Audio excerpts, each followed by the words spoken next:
대대로 한국사 1권 우리 역사의 시작 우리 선부터 시작하겠습니다.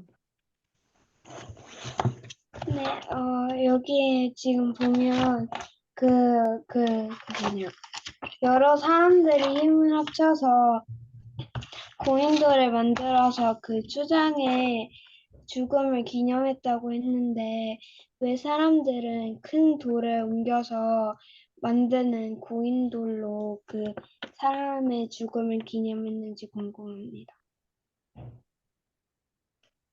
네, 일단 제 의견부터 말씀드리면, 여기에 나와 있는 것처럼 큰 뭔가 업적을 남긴 사람은 죽고 나서도 큰 무언가를 가져야 된다고 생각해서 죽음을 기념하는 것을 크게 더 만든 것 같습니다. 김민준 씨. 제 생각에도 뭔가 큰 업적을 남긴 약간 족장들은 여기 약간 무덤에 묻혀서도 뭔가 웅장함이나 그런 거를 나타내기 위해서 큰 돌을 사용하여 잘 보일 수 있도록 그 고인돌을 만드는 것 같습니다. 네, 이것으로 저의 발표를 마치겠습니다. 네, 자, 이 책에 보면 우리 고인돌 무덤에 대해서 나와 있는 것들을 볼 수가 있습니다. 그래서 세 지구상에서 고인돌 무덤이 가장 많은 나라들 중에 하나가 어디야? 한국. 한국 우리나라라는 거야. 그래서 우리나라가 고인돌이 아주 많기로 유명하다라고 이야기하고 있습니다. 그래서 어, 책 38쪽에 보면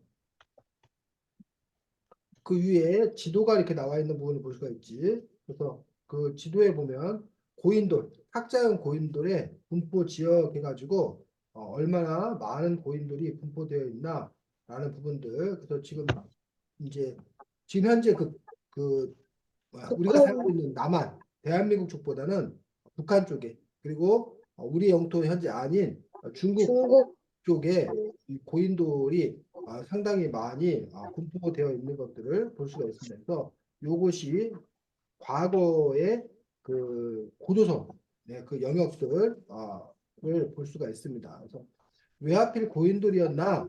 라는 부분에 대해서는 사실 그 명확하게 밝혀진 점은 없는 거지. 그래서 책 34쪽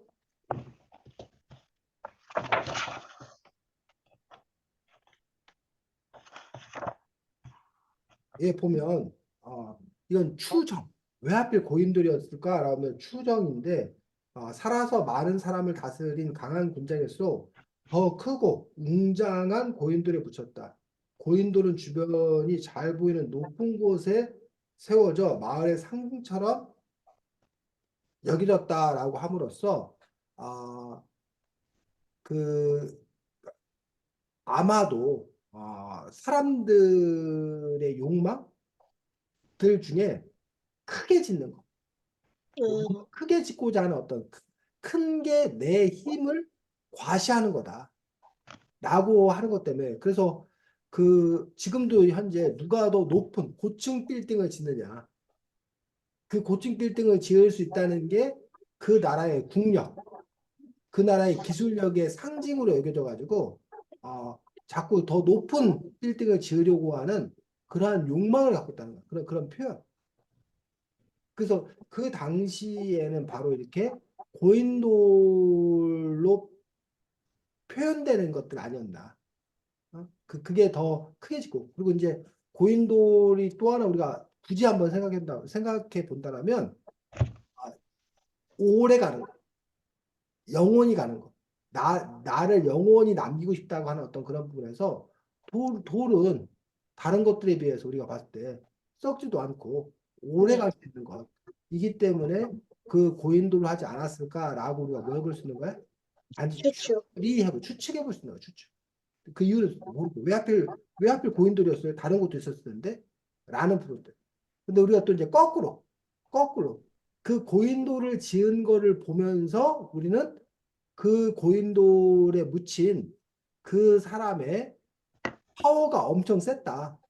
라는 거를 거꾸로 생각해 볼 수 있다는 거야. 왜? 왜 고인돌이 크면 클수록 우리는 그 사람의 세력이 컸다는 걸 알 수 있는 거야. 음,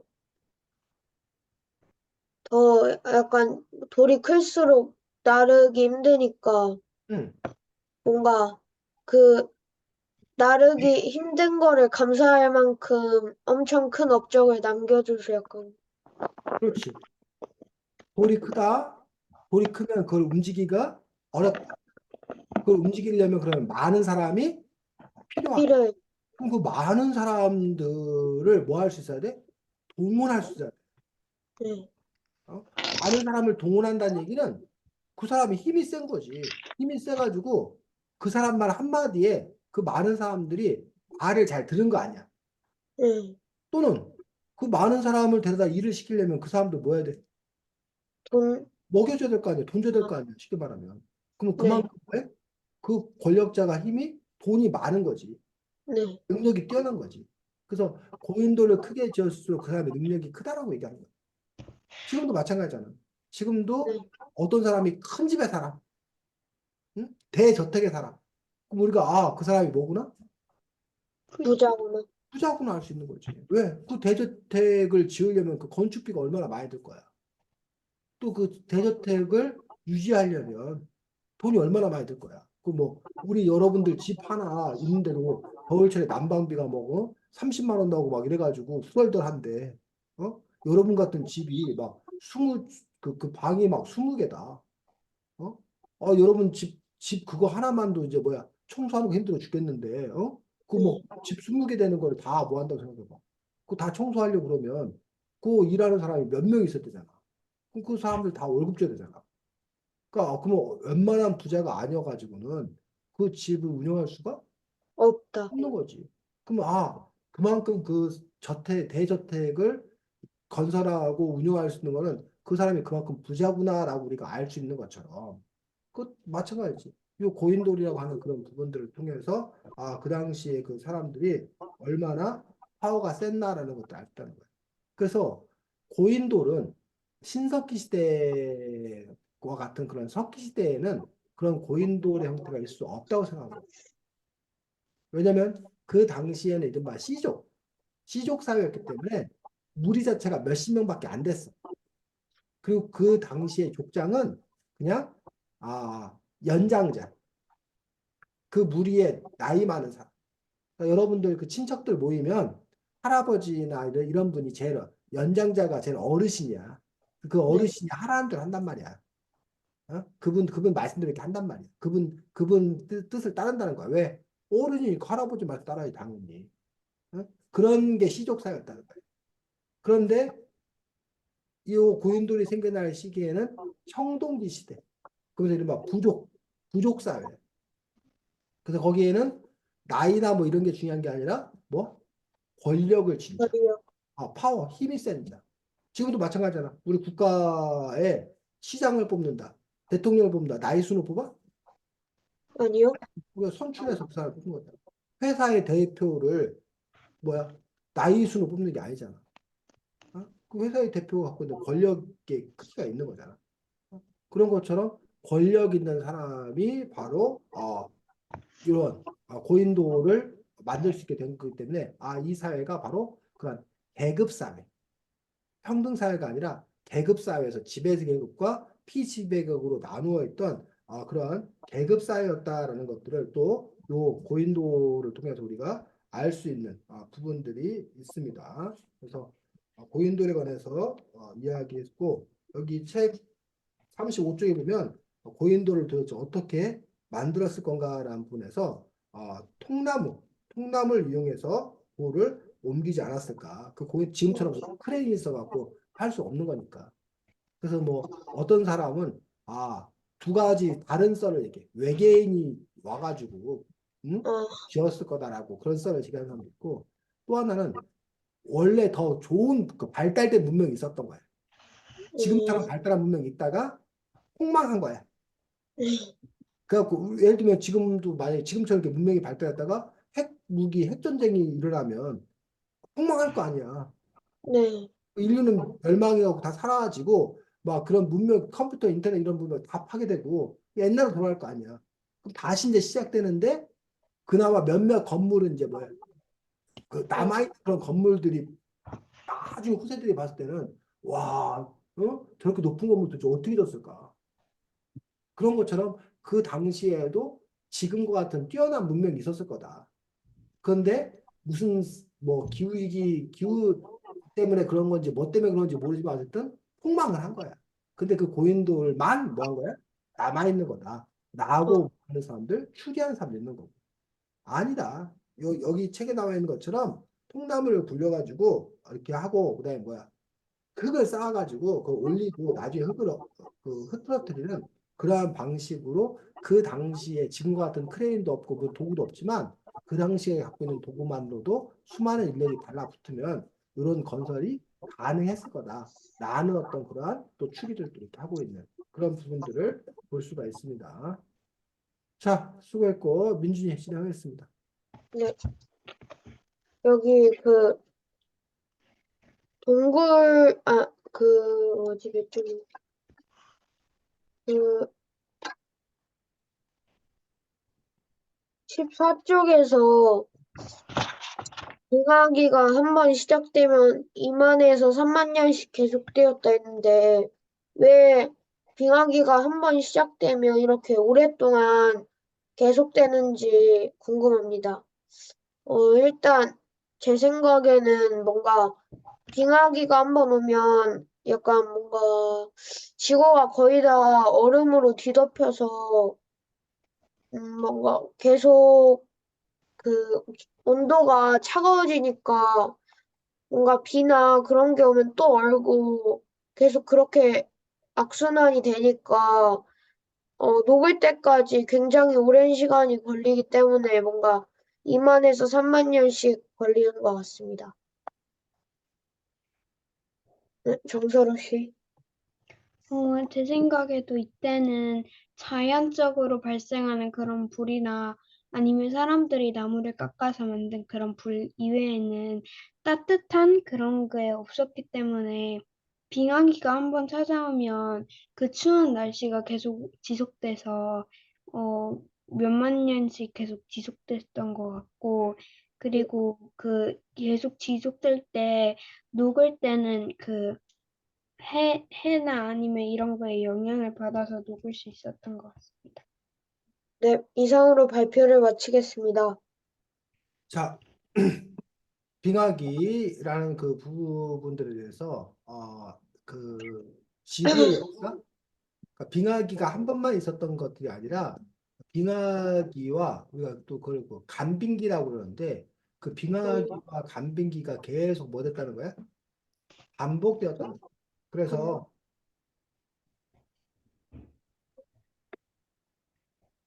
여기 지금 보면 7만 어,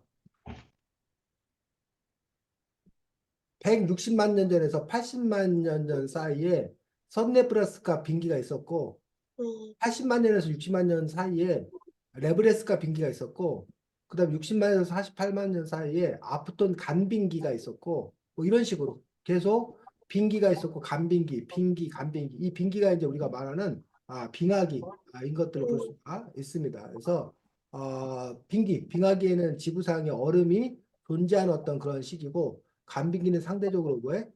높은 온도라는 어떤 그런 부분들에서 여태까지 아마 총 8회 정도에 걸쳐서 뭐 이렇게 빙하기와 간빙기가 지속되었다라고 이제 이야기하고 있는 것을 볼 수가 있습니다.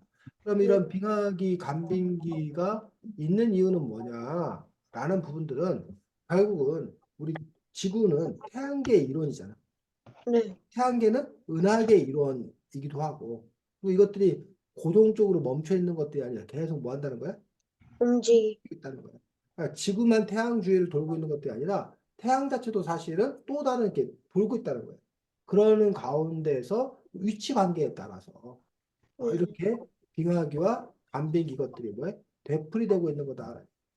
자, 그렇다면 이렇게 날씨가 바뀌는 게 너무나 뭐한 일이야? 어, 자연스러워요, 자연스러워. 당연히, 근데 지금 우리가 기후위기라고 그 난리를 하고 있다. 난리를 치고 있단 말이야. 그 지금 앞으로 1.5도만 더 오르면 아주 큰일 날 것처럼 지금 얘기를 하고 있단 말이야. 지구가 뜨거워지겠다. 뭐 이런 식으로 얘기를 하고 있는 거야. 근데 왜 지금 이게 문제가 되고 있냐? 그래서 어떤 사람들은 문제 없다. 왜? 원래 지구의 기온은 늘 뭐 했다? 뜨거웠다. 바뀌었다. 아, 바뀌었다. 차가웠던 더 차가워졌던 차가워질 수도 있고 더 더워질 수도 있고 이 지구의 기온이라는 건 늘 바뀌었기 때문에 지금 지구의 기온이 바뀌는 게 그닥 큰 문제가 아니 아니다. 일상에 있었던 일들인데 그걸 왜 호들갑을 떠느냐라고 주장하는 사람들이 있어. 반면 근데 왜 지금 이렇게 우리가 기후위기 환경오염에서 그걸 문제 삼는 거야? 음, 지구 온난화 이걸 왜 문제 삼는 거야 도대체? 늘 있어 왔던 일인데 너무 심각해서. 왜 심각한 거야? 뭘 보고 심각한 거예요? 그전에는 더 온도가 더 낮았던 때도 있었는데 아니 어, 뭐 더 높을 때도 있었고 그런데 왜? 너무 약간 그 이산화탄소 약간 그런 것도 너무 많고 음. 공장을 너무 많이 돌려서. 자, 지금 심각하다고 하는 이유는 커다랗게 두 가지 이유로 볼 수 있습니다. 하나는 너무 급속하게 진행이 되어서 어, 다른 그 기온의 변화 이런 것들은 오랜 기간에 걸쳐서 벌어진 일들이 지금 기후의 변화들은 우리가 보통 산업혁명을 17, 18세기부터 얘기합니다. 그럼 지금 어, 21세기, 불과 300년 만에. 그러니까 수만 년 사이에 일어날 일이 불과 300년 만에 벌어지는 일이라서 아, 그래서 이게 걷잡을 수 없다. 그래서 문제다. 라는 부분이 하나가 있습니다. 또 하나. 자, 이 기후위기가 되면 지구가 멸망한다, 멸망하지 않는다? 멸망한다? 서로는, 멸망한다. 지구는 멸망 안 해. 아니에요. 아, 기후가 인류가 아무리, 기후가 아무리 올라가도 지구는 멸망 안 해. 아, 누구만 멸망해? 인류만 멸망. 인류만. 아, 그리고 이 지구라는 곳에 네, 인류가 등장했던 시기는 지구 전체에 보면 인류의 등장 시기는 아주 뭐해? 찰나야, 찰나. 순간, 네, 원래 인류 없이도 지구는 뭐해? 계속. 계속 있었다는 거야. 그래서 우리가 이걸 지금 걱정하는 것은 지구 멸망을 걱정하는 게 아니라 그냥 인류 멸망을 걱정하는 거야.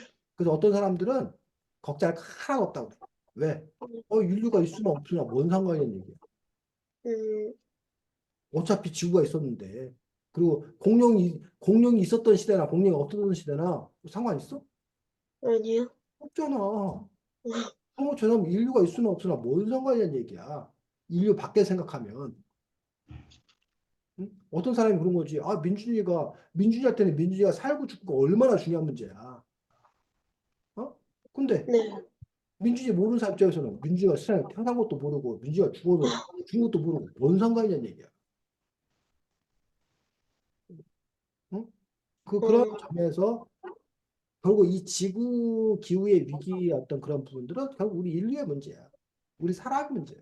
우리 사람에게 인류 멸망이 걱정되기 때문에 문제다라고 하는 어떤 그런 부분들을 볼 수가 있는데 어쨌든 이런 빙하기와 간빙기 뭐 이런 것들을 거치고 어떤 이런 또 이렇게 빙하기 어떤 그런 시대로 인해서 지금과는 많이 달랐다라는 거예요.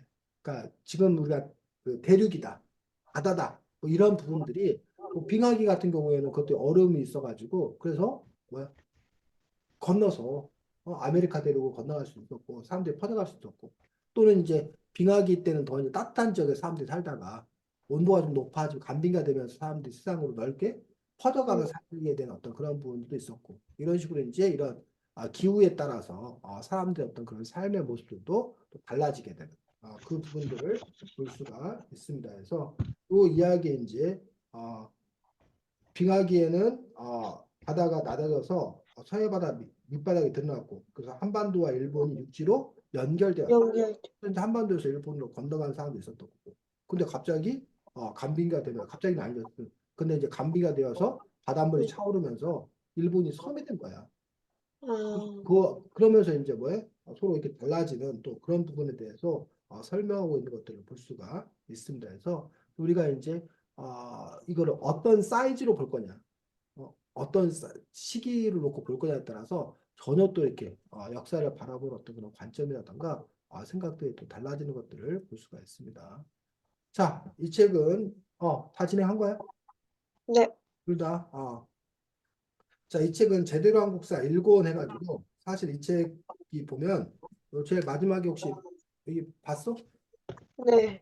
이 책은 전체가 1권 우리 역사의 시작부터 시작해서 10권이 뭐야? 대한민국의 어제와 오늘. 대한민국의 어제 오늘에서 현대사까지 총 10권의 시리즈로 되어 있는 책입니다. 그래서 여러분이 제대로 한 국사 1권을 읽어봤더니 이게 서술이 마음에 들어.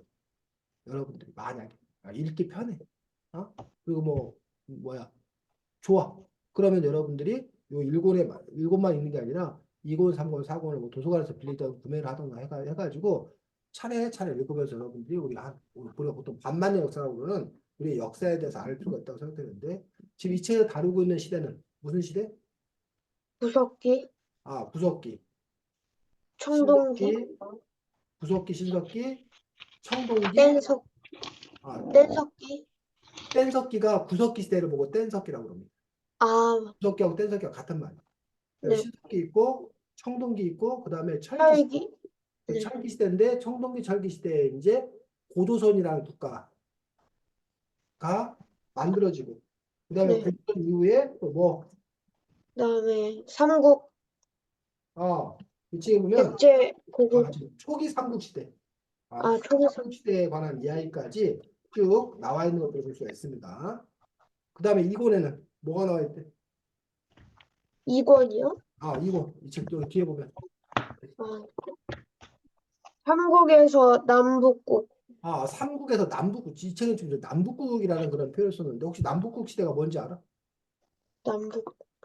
지금 우리가 남북한 시대에 사는 것처럼 네. 사실은 삼국시대 다음에 우리가 알고 있기로는 고구려, 백제, 신라 있다. 그다음에 뭐가 됐어? 삼국. 아, 아, 그 통일신라, 통일신라. 통일신라 시대. 그 신라가 삼국을 통일해갖고 통일신라라고 얘기하는데 네. 그런데 통일신라 시대라고 안 부르고 이 책에서는 다르게 불렀어. 남북국이라고 그랬는데 밑에는 통일신라가 있고 저 위에는 발레. 뭐가 있던 거야? 발해가 있었던 거야. 그래서 발해와 위에는 발해 북에는 발해, 남쪽에는 신라. 그래서 이거를 아, 남북국 시대라고 봤던 거야. 그 이유는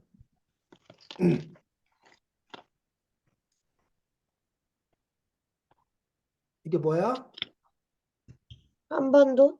선생님이 지도를 잘 못 그려. 한반도 지도야. 여기 지금 이렇게 돼 있어. 지금 이렇게 북, 네. 남. 지금 근데 우리 그 당시에 그 영토가 고구려 영토가 이렇게 차졌다. 이렇게. 지금 음, 중국 땅이 고구려 위치가 고조선이나 고구려가 이런 네. 정도 차지하고 쉽게 말해 여기 백제, 음, 여기 신라, 여기 고구려 아니면 애조선, 고조선이었는데 네. 나중에 이제 신라가 삼국을 통일하는데 신라가 삼국을 통일한 정도가 지금 거의 한반. 이 정도. 아, 그럼 그리고 여기 부분에는 뭐 발레, 발해가 있었다는 거야. 발레. 우리는 그냥 통일신라라고만 하면 여기만 얘기하는 게 되는 거야. 여기만. 아, 그럼 여기는 어떻게 할 거냐? 여기도 발해 두는 거니까. 그러니까 우리가 이거를 북, 여기는 남 해가지고 남북국 시대라 부르자라는 그런 움직임이 있는 거야. 그래서 발해의 역사를 좀 더 적극적으로 우리나라에 끌어들여갖고 있는 어떤 그런 남북국 시대에 대해서 얘기하고 있는 거야. 됐니? 네. 자, 그 다음에 사권이 뭐야? 민족을 다시 통일한 고려. 사건 민족을 다시 통일한 고려해가지고 남북국 시대 이후에 잠깐 이제 후삼국 시대 해가지고 뭐 후백제니 뭐 후고구려니 뭐 해서 신라니 해가지고 잠깐 이제 후삼국 시대 있었고 그 후삼국 시대를 다시 이제 고려가 그 네. 후고구려가 이제 왕건이 통일해서 고려 시대가 된 거지. 자, 그 네. 다음에 사건이 세계 속의 코리아. 세계 속의 코리아라고 되는데 왜 이런 제목이 달렸냐면 무역권. 코리아라는 말이 혹시 어떻게 시작된지 알아? 그 고려를 영어로 해가지고 그렇지. 코리아. 고려 시대에 다른 아라비아 상인들 이런 사람들과 무역 교류가 있었다는 거야. 그러면서 이제 고려가 다른 사람들이 코리아 하다 보니까 코리아가 됐다는 거야. 그래서 이제 요 세계 속의 코리아라고 하는 부분들도 역시 마찬가지로 고려 시대를 다루고 있는 책이에요. 그다음에 네. 5번이 새나라 조선을 세우다. 고려 말에 이제 이성계가 이렇게 지금 미화도요. 말하면 쿠데타를 했어. 위화도 해고를 통해서 쿠데타를 일으켜서 왕씨인 고려 왕조를 무너뜨리고 이씨들이 새로운 정권에서 조선을 건국하는 그런 부분들에서 조선 초까지를 다루고 있는 겁니다. 6권은 조선 사람들 전란의 극복. 전란이 혹시 뭔지 알아? 전란? 전쟁, 난리. 아, 그럼 조선시대 때 초기 200년, 뭐 세종대왕 그때는 아주 평안했어. 전쟁이 한 번도 없었던, 우리나라에 그렇게 오랫동안 전쟁이 없었던 적이 없었어. 그래서 조선 초기 한 200년 동안 전쟁을 안 치렀어. 그 전에 사실 우리는 늘 전쟁이 끊이지 않는 어떤 그런 고난의 어떤 그런 시대에 살았었는데, 그것도 조선시대 때 한 200년 동안 잘 살다가 조선시대 때 큰 전쟁이 두 번 있었지, 연달아서.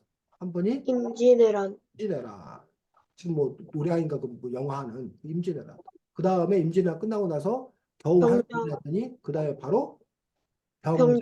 병자호란 해가지고 또 전라는 국보에서 임진왜란과 병자호란에 그 갈갈이 그 뜯긴 그건 우리 한반도였던 걸 역사를 얘기하고 있는 조선 초중기를 얘기하고 있는 거지.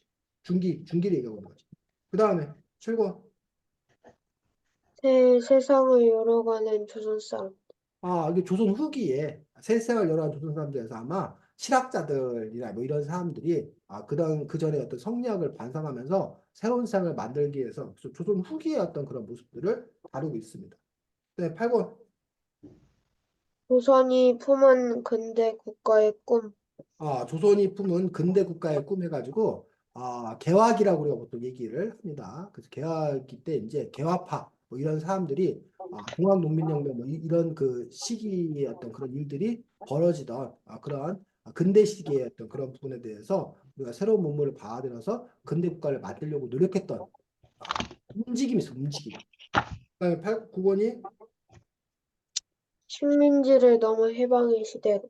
이게 그렇지만 그런 노력의 물거품이 되고 우리가 일본 나라를 빼앗겨서 일제 식민지를 살았던 그러면서 많은 사람들이 독립운동을 하고 그 결과 해방을 거뒀던 데가 이제 국어에 나와 있는 10권.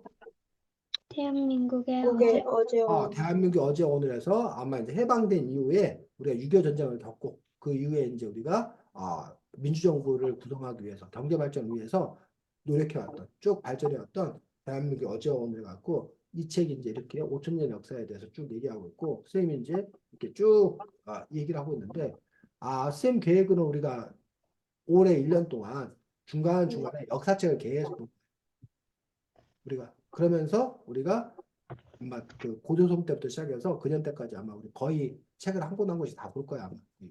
6학년 1년 동안에. 그런데 출판사가 거의 다 달라. 어, 지금 이 고조선 요거는 지금 출판사가 휴먼어린이 제대로 한국사 시리즈를 보는데 여러분이 서점에 가면 역사 시리즈가 되게 많아. 뭐 용선생 시리즈도 있고 맞아. Y 시리즈도 있고 뭐 한국사 편지 시리즈도 있고 뭐 그렇구나 뭐 시리즈도 있고 해서 시리즈가 많이 있는데 네. 뭐 다 이제 특장점이 있어. 장단점이 다 있고 하는데 어쨌든 선생님이 이렇게 보는 데 있어 여러분들이 특별히 여러분 수준에 맞고 응? 그다음에 여러분들이 읽기 편한 그런 그 책을 만나거든 그 책으로 여러분들이 한번 쭉 보는 것들도 상당히 좋은 그런 역사의 공부고 어차피 여러분들이 한국인으로서 한국의 역사를 아는 것들은 기본이야. 어차피 여러분들이 학교 공부에서도 중고등학교에서도 계속 역사 공부는 할 수밖에 없기 때문에 여러분들도 이게 기본 큰 틀을 제대로 잘 잡아두는 것들이 필요하다라고 생각합니다. 그래서 자, 민준이가 생각하기에 역사는 암기 과목이다, 아니다? 암기 과목이 근데 좀 외워야 될 건 그래서 민준이가 보기에 역사가 암기 과목이 아니야. 왠지 암기 과목일 것 같은데. 암기 과목 같고. 서로는 저는 아닌 것 같아요. 아닌 것 같아. 왜? 왜 역사가 암기 과목이 아니야? 음. 그러니까 물론 그 뭐지? 역사도 이해를 못하면 외워서 풀어야 되는 게 맞지만 그래도 외운다는 개념보다는 이해해서 그거를 음. 머릿속에 넣는 거? 그렇지. 그, 둘 다 맞는 얘기입니다. 지금 서로가 얘기했듯이 역사는 사실은 암기 과목이 아니라 이해되는 과목. 즉, 왜 그 당시 그런 일이 있었는지. 우리 아까 고인돌 얘기했잖아. 왜 그 네. 사람들은 고인돌을 만들려고 했었는지, 왜 하필 그게 고인돌이었었는지, 그 고인돌 통해서 뭘 할 수 있는지 우리가 차근차근 따져보다 보면 아, 그래서 그랬겠구나라고 이해할 수 있어, 얼마든지. 그런 점에서 보면은 서로가 말한 대로 역사는 암기 과목이 아니야. 그런데 사실 역사는 민주주의가 말한 대로 암기 과목이야. 왜 역사가 암기 과목이냐? 네. 연도가 많아. 아, 맞아. 인물도 많아. 역사 용어도 많아. 근데 그 아, 연도, 인물, 용어를 뭐 하지 않고서는 알지 네. 않고서는 외우지 않고서는 뭐 할 수 없어. 헷갈리고. 역사를 제대로 이해할 수도 없어. 음, 그러다 보니까 암기 과목의 성격이 아주 강하더라라는 얘기. 어? 즉 음, 여러분들이 빵을 잘 만들려면 빵을 만드는 기술이 있어야 되잖아. 네. 빵을 만드는 기술이 없이 빵을 만들 수가 없어. 근데 빵을 만드는 기술이 아무리 신출규모라도 아무리 뛰어나도 빵을 만들 수 있는 재료가 없으면 말들 빵을 수 만들 수가 없는 없. 거지. 마찬가지야. 역사 용어를 제대로 알고 있지 못하면 그러면 아무리 이해하려고 해도 이해가 안 되는 거야. 또 역사 용어를 아무리 암기를 잘했다 하더라도 제대로 이해 못한다면 별 의미가 없다는 거예요. 그런 점에서 여러분들이 역사 용어를 자꾸 이게 뭔 말인지 뭔 뜻인지 알고 외우려고 노력해야 돼. 근데 거기서 끝나는 것들이 아니라 그러면서 자꾸 역사를 여러분들이 이해하려고 노력했으면 좋겠다라고 생각합니다. 자, 또 하나. 역사는 관점이 중요합니다. 더 음, 중요하다고? 관점? 관점. 서로 관점이 뭐예요? 어떤 편에서 보는지? 어떤 편에서, 어떤 관점에서 바라보는지. 누구의 시각, 누구의 시점으로 바라보는지. 요즘 가장 인기 있는 영화가 가장 사람들한테 입에 오르내리는 영화가 뭐야? 노량? 노량은 기대보다 서울에 보는 거? 기대보다 그 앞에 전작들이 한산인가 명량이 아주 막 천만 관객을 넘어서고 대작이었는데 노량은 지금 몇백만에 끝하고 사실 몇백만도 많은 건데도 불구하고 너무 그 앞에가 뛰어나가지고 음, 노량은 그냥 망한 작품이 돼버렸습니다. 제작비도 못 건진 작품이 돼버렸습니다. 안타깝게. 근데 음, 어쨌든 노량도 있고 또 서울의 봄? 서울의 봄이 지금 현재 뭐 1200만 명 정도, 1300만 명에 가까운 1300만 원이면 거의 우리 그 사람들 세 사람 중에 한 사람이 거의 봤다. 네 사람 중에 한 사람이 네, 봤다고 할 정도로 근데 민준이랑 서로 혹시 서울의 봄 본 사람 있어? 저 봤어요. 민준이 봤구나 서울의 봄. 그 네, 서울의 봄, 민준이가 본 서울의 봄은 실제로 역사적 사실을 바탕으로 뭐야? 영화를 시작을 한 거야. 근데 네. 그 서울의 봄이라는 거는 누구의 관점을 갖고 본 거야? 민준이가 본 영화는? 서울의 봄은? 서울의 봄이요? 누구의 관점에서 그 이야기를 풀어간 것 같아? 그, 이태신 장군인가? 음. 그래서 그 얘기해 보면 실제 인물인 전두환 장군, 전두환 네, 장군이 영웅으로 그려지고 있어? 나쁜 놈으로 그려지고 있어? 나쁜 놈이. 나쁜 놈으로 그려지고 있다. 그래서 그 아까 말했던 이태신이라는 그 전두환의 쿠데타를 막으려다가 뭐 했던? 실패했던 그 네, 사람의 관점에서 이야기를 하고 있다. 근데 그거에 대해서 전두환 전 대통령은 동의할까? 아니요. 동의하지 않아. 그 사람의 관점에 따르면 그 당시에 몹시 혼란했던 거야. 그래서 자신이 나서서 그 혼란을 잠재운 거야. 음, 그래서 북한의 침략의 도발을 뭐 한 거야? 아, 막은, 막은. 그리고 우리나라의 경제를 계속 지속적으로 성장시킨 거야. 올림픽을 유치해서 자기가 우리나라의 국격을 높인 거야. 그게 누구의 관점이? 그건 전두환 전두환. 대통령의 관점입니다. 근데 다른 사람의 관점에 보면 음, 우리나라의 박정희 대통령이 돌아가심으로써 박정희 대통령이 죽음으로 해서 그 부하총에 맞아 죽음으로 해서 드디어 그 지긋지긋한 18년 동안의 독재 정권을 끝내고 드디어 우리가 서울의 법 민주화가 막 싹트려고 하는데 그거를 누가 전두환. 정권 야욕에 가득 찬 전두환이라는 그 야욕에 찬 인물이 와서 민주화의 싹을 뭐 한 거야? 자신의 힘으로 잘라고. 짓밟고. 그래서 군부 독재가 18년 플러스 5년, 7년 해갖고 25년을 더 이어진 거야. 그러한 관점으로 볼 수도 있다는 거야. 근데 과연 이거를 누구의 관점으로 볼 것인 건가에 따라서 그 판단은 뭐해? 달라지. 달라. 그래서 그런 점에서 여러분들이 역사를 바라볼 때는 그것들을 어떠한 관점에서 바라봐야 되는지. 그 얘기는 또 뒤집어 말하면 이 책, 이 제대로 한국사를 쓴 이 선생님들은 어떠한 관점에서 그 책을 쓰고 있는지를 여러분들이 또 함께 봐야 된다. 그래서 역사책은 한 가지를 볼 게 아니라 그 똑같은 시대를 쓴 다른 사람들의 이야기를 볼 필요가 있다. 그래서 그 사람들은 또 어떤 관점에서 이야기하고 있는가. 그래서 과연 가장 중요한 건 소로나 민준이는 또 어떤 관점에서 그것들을 바라볼 것인가. 그래서 그 부분에서 이제 그 사람들이 그냥 막 터무니없이 주장하는 게 아니에요. 이른바 역사 사료의 기초에서 얘기하는 역사 사료.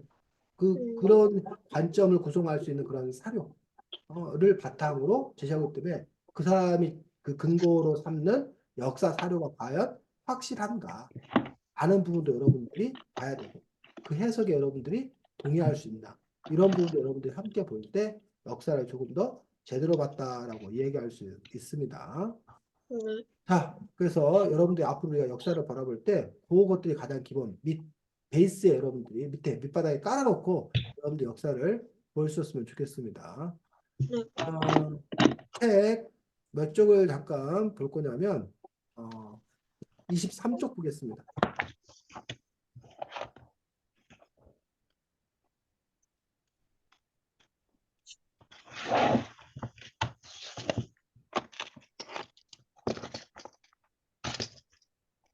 자, 23쪽에 보면 이 석기 시대가 중요한 의미가 있는 것들이 두 가지가 있는데 밑에서 세 번째 문단입니다. 사람들은이라고 되어 있는 부분 거기 찾은 사람 한번 읽어볼까?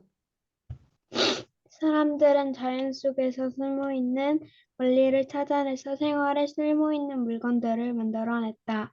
이제 자연이 주는 대로 받고 자연에 의존해서 살아가던 방식에서 벗어나 인간 스스로 자연을 이용하기 시작한 것이다. 여기 아주 중요한 의미를 갖고 있다는 거야. 어떤 큰 변화가 있었던 거야? 그 원리를 찾아내서 쓸모있는 물건들을 만들어냈다. 근데 그게 어떤 의미가 있는 거야? 살아가는 방식? 그러니까 그 살아가는 방식에 어떤 변화가 있었던 자연을 이용? 거야? 그 전에는 자연에 의존했다는 거야. 음, 근데 지금은 자연을 뭐 할 수 있다? 이용할 수 있다. 이용하다. 그럼 자연을 의존하는 것과 자연을 이용하는 게 뭔 차이야 도대체? 무슨 차이야?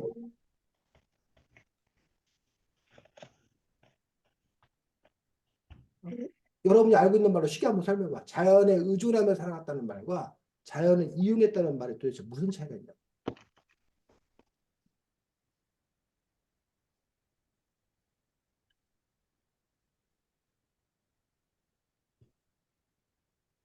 자, 지금 여러분들 만약에 지금 여러분들 집에 형광등 있지? 등 있지? 등. 네, 전등이 없었으면 어땠을까? 안 깜깜해. 보여서 응? 깜깜해. 깜깜하지. 밤에는 그럼 뭐 해야 돼? 음, 응? 밤에요? 전기가 발명 안 됐으면 밤에 어떻게 됐어? 음, 밤에 활동해 안 해? 안 해요. 네, 밤에 활동 안 했겠지. 그럼 네, 전기 이런 게 없었으면 컴컴한 밤에는 그냥 뭐해? 사람들이 할 수 있는 일은 어, 잠자. 장, 그러다가 해가 뜨면 그때부터 뭐해? 활동하겠지. 활동, 근데 뭐가 생긴 다음에 전등, 불을 활용하고 전등이 생긴 다음에 사람들이 밤에도 뭐 할 수 있게 된 거야? 활동할 수, 활동하고 활약할 수 있게 된 거야. 즉, 이 자연을 이용할 수 있게 된 자연에 절절매고 자연에 맞춰서 살 필요가 없게 된 거야. 그냥 아, 내가 그냥 활동하고 싶으면 활동하고 내가 활동하고 싶으면 활동 안 하고 그렇게 된 거란 얘기. 그래서 지금 선생님이 옷 입고 있잖아. 네, 옷 입고 있지 옷이라는 이런 것들이 발명되지 않았다. 점퍼가 발명되지 않았다. 그랬을 때와 그렇지 않았을 때가 어떻게 되냐? 그러지 않았을 때는 뭐 예를 들면 따뜻한 곳만 찾아다녀야 되고 따뜻한 곳에서만 살 수밖에 없었잖아. 네. 근데 우리가 옷을 발명하고 옷을 입게 되면서부터 추운 곳에 가서 뭐 할 수 있게 된 거야? 살 수 있게. 살 수 있게 된 거잖아. 더 영역을 더 넓혀서. 이해가? 네. 그래서 그 전에는 사람들이 자연의 질서에 맞춰서 그 자연대로 살 수밖에 없는 거야. 그래서 지금 뭐 예를 들면 곰이 어? 겨울에는 어떻게? 겨울은 겨울잠을 겨울잠을 자는 거야. 왜? 그 추우니까. 겨울에 추우니까? 물론 아, 추우니까 있어. 근데 네. 뭐 겨울잠 잔다고 안 추운 건 아니잖아. 더 중요한 이유는 뭐야? 먹이가 없어서. 겨울에 먹이 구하기 힘드니까. 그래서 그 전에 잔뜩 먹어놓고 겨울에 겨울잠 자면서 버티는 거란 말이야. 근데 우리가 뭐 할 수 있으면 냉장고가 곰들이 만약에 뭐야? 냉장고가 있어. 그 미리 먹이를 뭐 할 수 있으면 저장해 둘 수 있으면 굳이 뭐 할 필요 없다는 거야. 겨울잠 잘 필요가 없어. 필요 없다는 거야. 굳이. 어? 이런 것처럼 자연에 의존하는 것과 자연을 이용하게 되는 그런 부분인데. 자, 그다음에 그 밑에 마지막 문단 그러나부터 읽어보겠습니다. 민준, 그러나 음, 그러나 여전히 모든 사람이 배부르게 먹기에는 부족했고 마을에 사는 사람 모두가 마음을 모으고 힘을 모아 일해야 겨우 굶주림을 면할 수 있었다. 적은 생산물을 함께 나눠 먹을 수밖에 없다 보니 더 많이 가진 사람도 없고 지위가 더 높은 사람도 없었다. 이게 뭔 말이야? 모두가 평등했다. 모두가 평등했다. 근데 그 모두가 평등한 이유가 뭐래? 다 똑같이 나눠 먹어야 돼. 그러니까 왜 똑같이 나눠 먹어야 되는데? 적으니까 생산물. 어, 먹을 게 음, 너무 적으니까. 너무 적으니까 다 같이 나눠 먹어야 겨우 그 공동체가 유지되는 거야. 몇몇 사람이 다 먹어버리면 어떻게 된다는 거야?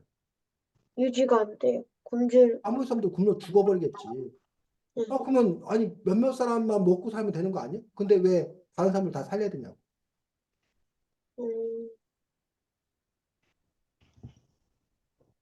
그렇지. 왜 다른 사람도 살려야 되는 거야 도대체? 왜 그 당시에도 그냥 힘든 사람도 있었을 거 아니야. 그 사람들이 그냥 다 먹어버리면 되잖아. 많이 먹어버리면 되잖아. 다 안 나눠주고. 근데 왜 다 나눠주고 그랬냐고. 도대체. 어, 뭔가 많아야, 음, 뭐, 뭔가 뭐를 채집하기에 사람이 더 많아져서. 그렇지, 그런 일도 있겠지. 어? 자기들이 몇몇만 남으면 그 수확하는 양이 더 그만큼 뭐 할 수 있어? 저, 줄어들어서 점점 줄어들게 되면 결국 사람들이 멸종될 수 있는 거니까 멸종에 대한 두려움이 있었겠지. 지금 말한 대로. 또 그 외에도 우리가 생각해 볼 수 있는 것들은 그나마 저기잖아, 다. 패밀리야, 패밀리. 가족. 가족이잖아. 삼촌이고, 뭐, 아내고, 자식이고, 가족들이잖아. 그러니까 함께 나눠 먹, 없어도 함께 나눠 먹어야지. 그런 부분도 있었겠지. 그리고 민지가 말한 대로 그 공동체가 그나마 있어야 그게 유지될 수 있으니까. 자꾸 줄어들면 결국 망할 수밖에 없으니까. 그래서 평등사였다. 결국 우리 사회가 지금 사회적 불평등은 이 얘기를 뒤집어 생각하면 왜 불평등이 생겨난 거예요? 너무 많아져서, 불- 남는 게 생겨, 남는 게. 음, 남는 게 생겨서 그 남는 거, 물론 다 배불리 먹고 하는 게 아니라 어느 정도 먹고 살 정도보다 좀 더 많은 양이 있다 보니까 더 많이 갖는 사람과 여전히 뭐 하는 사람? 조금 부족한, 못 갖는 사람. 즉, 이거야.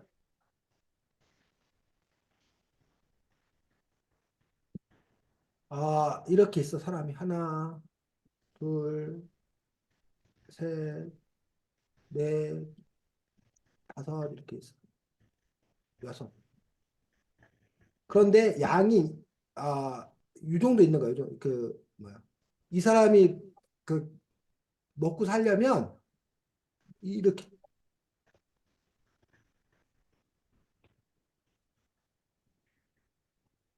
근데 요 세 개씩이 필요해. 배불리 네, 먹고 살려면. 배불리 먹고 살려면 세 개씩이 필요해. 그럼 전체적으로 몇 개? 음, 18개. 어, 18개가 필요한 거야. 그런데 지금 있는 게 12개밖에 없어. 응. 가난했던 시절에는. 그러니까 몇 두 개씩? 개씩, 두 두 개씩. 개씩 이렇게 먹고 다 충분하지는 못한 거야. 그 대신 뭐 한 거야? 다 평등한 거야. 평등. 그런데 사회가 발달했어. 사회가 발달하면서 12개만 생산된 게 아니라 20, 뭐, 4개를 생산할 수 있게 되었어. 음, 그러면 제일 좋은 건 24개를 생산했으면 또 6사람 그대로면 4개씩 갖는 거잖아. 네. 어? 그 4개씩 갖는 게 아니라 한 4명은 그대로 몇 개? 세 개. 2개씩 갖는 거, 2개씩. 아, 두 개씩. 여기 8개, 8개가 필요하겠지. 몇 개 남어? 네. 16개 남겠지? 요 사람 네. 이렇게 갖는 거야. 아, 요 사람은 요만큼, 요 두 사람은 요만큼씩 갖는 거야. 그 네. 나머지 사람은 요렇게 갖는 거야. 이해가? 네. 12개에서 24개에서 12개가 더 생산되었는데 그 12개를 똑같이 나눠 갖는 게 아니라 몇 사람이 몰아서 갖는 거야. 몰아서. 지금 우리가 살고 있는 어떤 그 삶의 형태가. 그러다 보니까 아, 이 사람들은 여전히 뭐 한 거야? 예전이나 부족. 지금 변화가 없어. 아니면 없어. 좀 더 나아졌겠지. 예전보다. 응? 아, 그런데 요 두 사람들은 이 사람들은 압도적으로 많아지는 그러면서 이렇게 불평등이 커지는 그런 시대 속에서 우리가 살아가고 있는 거지. 자, 그래서 그 부분과 관련되어서 이것들이 어쨌든 평등은 과연 가난한 상태 속에서 평등이 있는 건가? 부유해도 평등해질 수 있는 건가라는 부분에 대해서 우리의 고민인 거지. 자, 28쪽 보겠습니다. 둘째 줄 읽어보겠습니다. 둘째 줄이요. 어, 기술이 발달하면서 곡식의 생산량이 늘자 더 많이 갖고 싶다는 욕심이 생겨났다. 자기가 농사지은 곡식을 자기 집으로 가져가고 자기가 만든 농기구나 모음식을 자기 자식에게 물려주고 싶었던 것이다.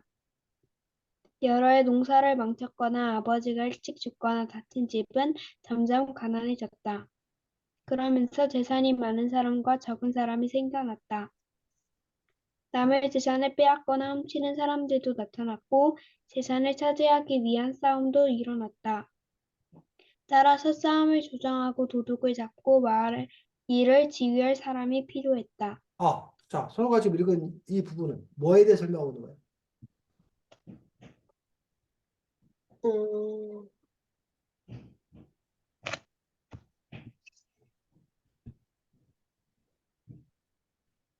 불평등?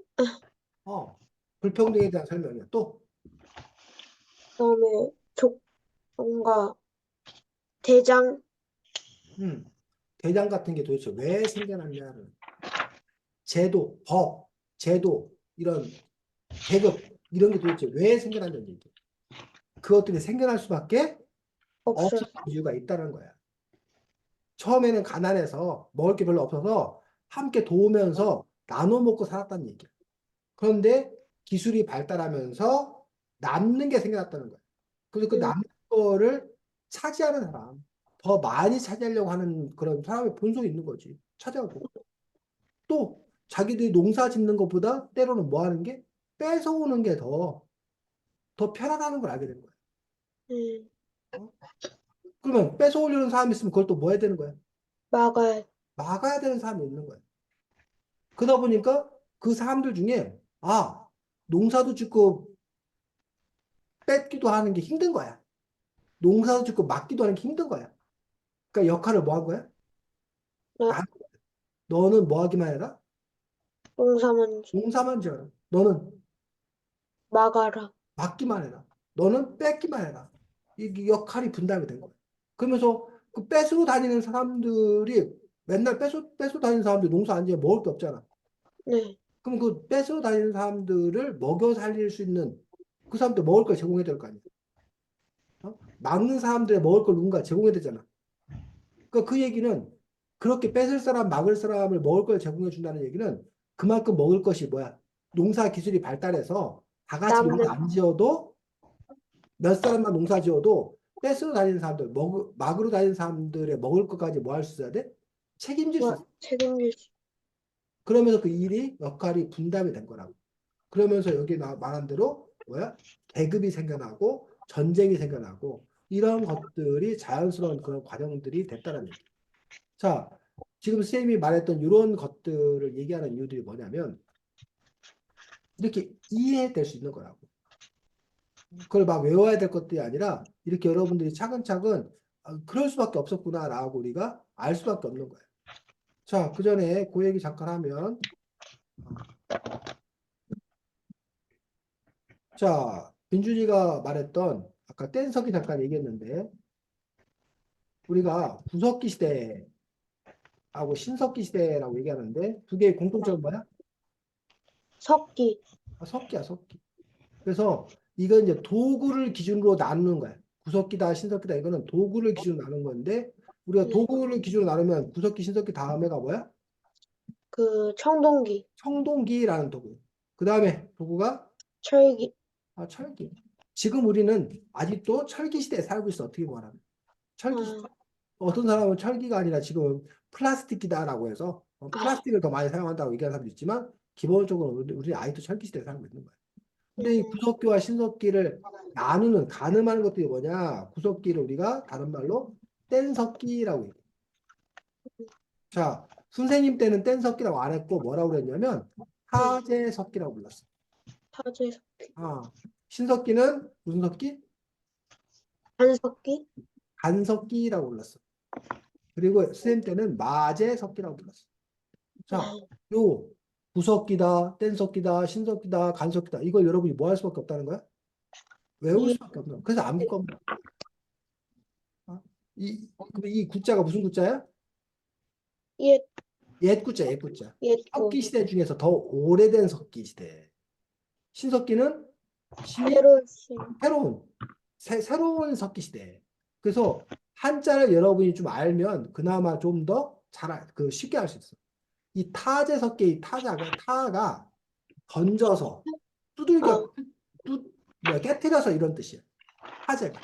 그래서 만약에 이런 돌덩이가 있어. 이 네. 돌덩이를 탁 하고 내리치는 거야. 그럼 이 돌덩이 어떻게 깨져요. 깨지겠지? 깨지면서 뾰족한 데가 있겠지? 네. 그 뾰족한 걸 이용해서 뭐 짐승을 잡거나 누굴 공격하거나 했다는 거야. 이 타제석기가. 근데 아, 문제는 땅 하고 깨뜨렸을 때 내가 원하는 대로 모양을 만들 수 있어? 아니요. 아니잖아. 그냥 이렇게 울퉁불퉁하고 막 이럴 거 아니야. 정교하지 못할 거 아니야. 네. 그런데 그래서 이걸 떼서 썼다고 해서 뗀석기야. 이건 음, 이왕이면 타제석기인데 이게 한자잖아. 이왕이면 네. 쉬운 우리말을 시작해서 쉬운 우리말로 바꾼 거야. 뗀석기로. 음, 떼었다고. 이해가? 네. 네. 근데 신석기는 간석기인데 이 마가 갈마자야. 갈마자. 음, 그게 이거를 이제 막 뭐 한 거야? 간 거야. 알아. 갈아서 내가 원하는 모양이 나올 때까지 갈아서 만든 거야. 그걸 보고 우리가 이 마자가 간다라는 뜻이야. 간다. 뭐, 그래서 간석기라는 이런 거야. 네. 좀 더 신석기가 구석기의 시대에 비해 좀 더 정교한 어떤 그런 석기를 갖고 있는 거야. 또 차이가 구석기 시대 때는 동굴에서 생활했고 네. 떠돌이 생활했고 수렵과 채취를 기본으로 했고 요게 구석기 시대의 어떤 그런 특징이에요. 네. 자, 떠돌아다니니까 수렵과 채취를 하니까 자, 네. 이 살에서 있는 먹을 거 다 따먹었어. 네. 곡물 다 잡아먹었어. 근데 계속 거기에만 있을 수가 없어요. 없다는 거야. 여기 다 따먹었으면 뭐 해야 돼? 딴 다른 데로 곳으로 이동. 옮겨가야지. 지금도 유목민들 양 키우고 이런 사람들이 양들이 풀 뜯어먹잖아. 네. 거기 풀 다 뜯어먹었어. 계속 거기 있으면 죽어요, 양도 양들. 굶어 죽잖아. 그거 어떻게 해야 돼? 또 딴 또 목장으로. 딴 곳으로 옮겨가서 풀인드 가서 저기 한단 말이야. 또 딴 곳으로 풀을 옮겨가. 그러다가 다시 원래도 돌아와. 왜? 다시 풀이 다시 나니. 거기 풀 났을 거니까. 그게 돌아다닌다는 거야. 이게 돌아다닌다는 거야. 자, 돌아다니다 보니까 집이 필요가 있어, 없어? 없어요. 없어요. 없어. 그래서 동굴에서 산 거야. 이게 다 이렇게 뭐 되는 거야? 연결되는 거야, 연결되는 거야. 근데 신석기 때는 움집을 지어 살아. 네. 정착 생활을 했대. 뭐 했다는 거야? 농사. 농사를 지었다는 거야. 농사 짓는 법을 알게 됐어. 자, 농사 지어. 씨를 뿌려서 거기에 싹이 나서 자라. 근데 떠돌면 왜 안 돼? 안 돼요. 안 되겠지. 떠돌면 이거 농사 지어놓은 거 어떻게 수확을 해? 그러니까 정착을 해야 돼. 정착하려면 뭐가 필요해? 집. 집이 필요해. 그래서 움집을 지고 살았다는 거야. 이런 식으로. 이런 것들이 다 연결되어 있는 어떤 그런 부분들을 볼 수가 있다는 거지.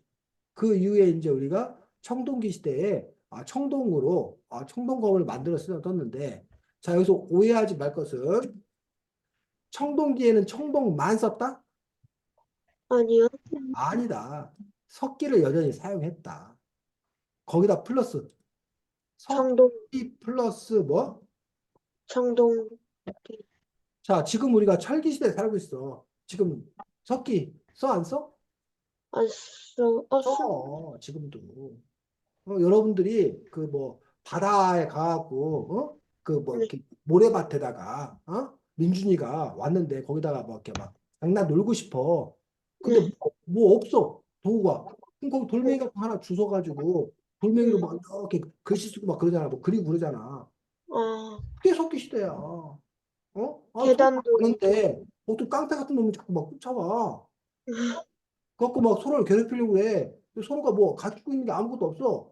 근데 앞에 뭐 돌멩이 있어. 그럼 서로 그 돌멩이 잡고 이 새끼 갖고 그래 하고 돌멩이 집어 던지잖아. 현재 서로가 바로 뭐야? 석기 석기 시대. 석기시대 인간인 거지. 지금도 우리가 돌멩이 잡아서 집어 던지잖아. 돌 깨트려갖고. 그럼 그 사람이 석기시대 인간이냐고. 음, 지금 우리도 때로는 뭐 한다는 거야? 돌 써, 지금도. 음. 그러니까 그런 식으로 다만 돌 쓰는 빈도가 뭐 한 거야? 적은 거. 적은 거고 줄어든 거지. 그리고 다른 게 주로 쓰는 게 있는 거지. 그 정거를 완전히 안 쓰는 건 아니라는 거야. 아, 그런 부분에서 어떤 그런 차이가 있는 것도 볼 수가 있습니다. 32쪽 보겠습니다.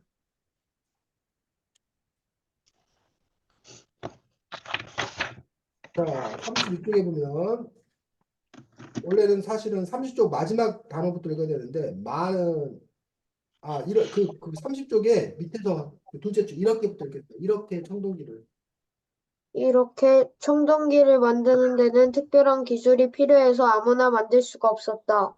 많은 실감과 노력이 필요했을 뿐만 아니라 비용도 많이 들었다. 그렇기 때문에 청동기를 만드는 기술자들에게 먹을거리와 잠자리를 줄 수 있고 많은 비용을 댈 수 있는 사람만이 청동기를 가질 수 있었다. 청동기는 곧 권력을 상징했다. 청동기를 가진 부족은 전쟁에서 승리했고 넓은 땅과 많은 재산을 차지할 수 있었다. 그렇지. 요 부분들이 의미하는 것들이 바로 권력이 어떻게 해서 생겨나는 건가라는 거. 자, 근데 이거는 이때만 그랬을까? 아니요. 지금도 똑같아. 이 청동기 대신에 여러분들이 만약에 이거를 핵으로 바꿔봐, 핵. 아, 아니면 뭐 레이저 기술로 바꿔봐. 레이저 무기로 바꿔봐. 핵을 만드는 데는 특별한 기술이 필요해서 아무나 만들 수가 없었다. 많은 시간과 노력이 필요했을 뿐 아니라 비용도 많이 들었다. 그렇기 때문에 핵을 만드는 기술자들에게 먹을거리와 잠자리를 줄 수 있고 많은 비용을 댈 수 있는 사람만이 핵을 만들 수 있었다. 핵은 곧 권력을 상징했다. 핵을 가진 나라는 전쟁에서 승리했고 넓은 땅과 많은 재산을 차지할 수 있었다. 말 돼? 네. 돼요. 말 되잖아. 그러니까 이게 청동기였냐, 그 다음에 철기였냐, 그 다음에 대포였냐, 그 다음에 지금 핵무기냐, 그 다음에 지금 우주 기술이냐, 요것만 달라졌을 뿐 사실은 원리는 똑같다는 거예요. 기본적으로. 그런 점에서 역사는 단지 옛날의 이야기가 아니라 뭐야? 현재 진행형이기도 하다는 거예요.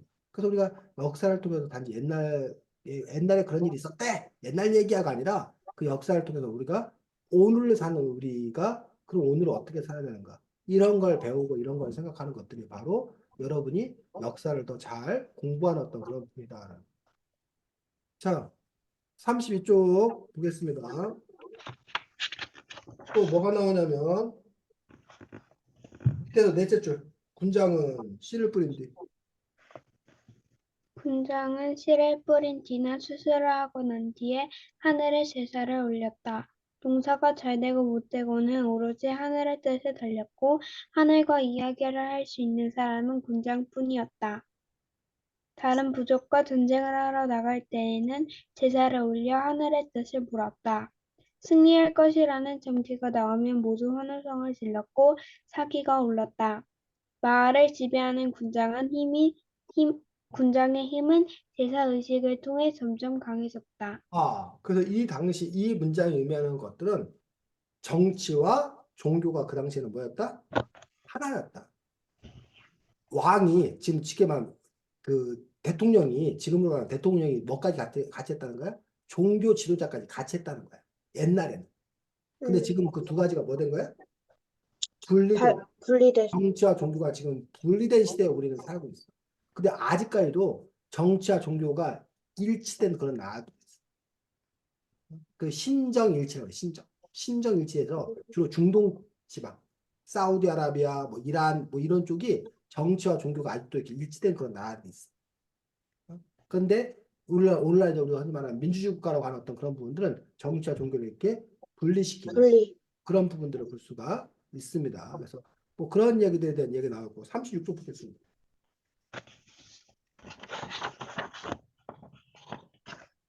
자, 36쪽에 밑에서 다섯째 줄 읽어보겠습니다. 조선을 읽어. 조선을 세운 당군왕검의 이야기는 입에서 입으로 전해지면서 신화가 되었다. 그 뒤 조선의 지배자를 모두 당군왕검이라고 불렀다. 당군왕검은 하늘의 제사를 지내는 제사장이며 하늘의 뜻에 따라 조선을 다스리는 왕이었다. 이 나라를 훗날 사람들은 오래된 조선이라는 뜻으로 고조선이라고 불렀다. 단군 왕검이라는 말 자체가 단군이라는 말은 종교적인 그런 그 뭐야 제사장, 이 하늘의 제사 지는 제사장의 의미고 왕검이 바로 뭐 권력자, 아니 정치 지배자를 어떤 그런 의미에서 단군 왕검의 어떤 그런 시대 또 정치와 종교가 일치된 거예요. 근데 여기 보니까 훗날 사람들 오래된 조선이라고 해서 고조선이라고 말하는데 그러면 새로운 조선은 뭘 말해? 신조선, 그 신조선은 어떤 때를 말하는 거야? 그, 이성계가 됐을 때. 이성계가 세운 조선, 서로는 저도요. 여기서 새로운 조선은 이성계가 세운 조선이 아니야. 아니에요. 지금 고조선 단군왕금이 세운 조선 바로 그 다음에 위만조선이라는 게 있었고 기자조선이라는 게 있었어. 위만조선, 기자조선이라는 게 있어서 그것보다 먼저인 조선이기 때문에 고조선이라고. 이성계 조선 이전에 이해가 네, 수생도 얼마 전까지만 해도 당연히 이성계가 세운 조선하고 헷갈리지 말라고 당군이 세운 조선을 고조선이라고 한 거야. 선생도 그렇게 알고 있어. 민준이라서. 근데 이성계가 세운 조선하고 헷갈리려고 아니라 그 당군 왕검이 세운 그 조선 바로 아래 위만 조선 기자조선이라는 때가 있었어. 위만 조선 기자조선하고 헷갈리지 않도록 당군 왕검의 조선을 고조선이라고 부르고. 이 지금 40조.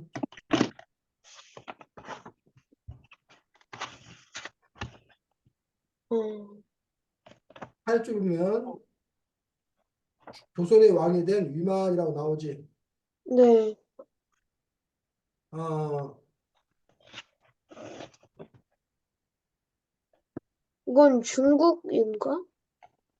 조선. 여기 41쪽 보겠습니다. 41쪽에 위만은 거기 읽어보겠습니다. 위만은 준왕을 내쫓고 거기 읽어보겠습니다. 위만은 준왕을 내쫓고 고조선의 왕이 되었다. 쫓겨난 준왕은 신하와 백성들을 이끌고 한강 남쪽으로 내려가 진국을 세웠다. 고조선이 왕이 된 위만은 나라 이름을 바꾸지 않고 고조선의 법과 제도를 그대로 이어받아 나라를 다스렸다. 위만은 강력해진 철제 무기를 앞에 세워 주변 나라를 정복해갔고 한나라와는 좋은 관계를 맺으려고 노력했다. 고조선의 세력은 자, 날이 갈 거기까지. 그래서 그 전까지는 단군왕검이 세운 조선이 쭉 내려오다가 준왕까지 그 부분이었다는 거예요. 그런데 그 위에 어디서 온? 중국?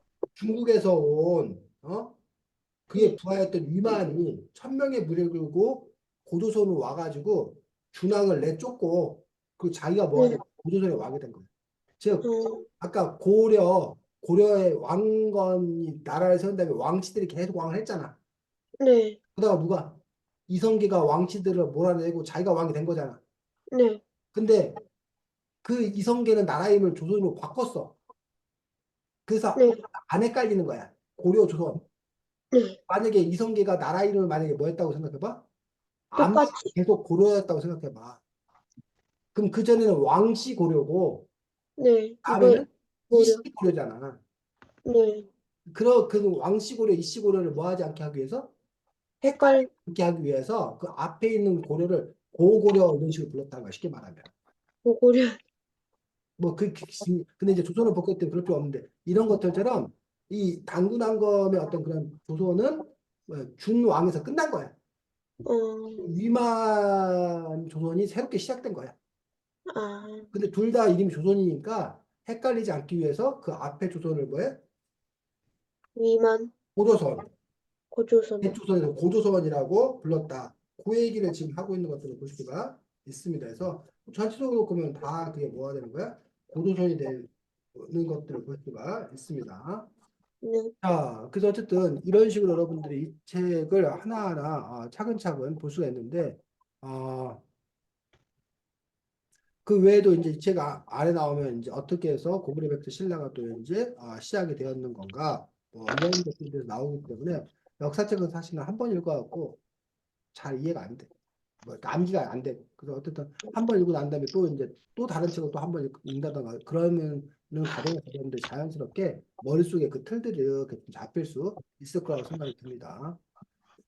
자, 수고가 많았습니다.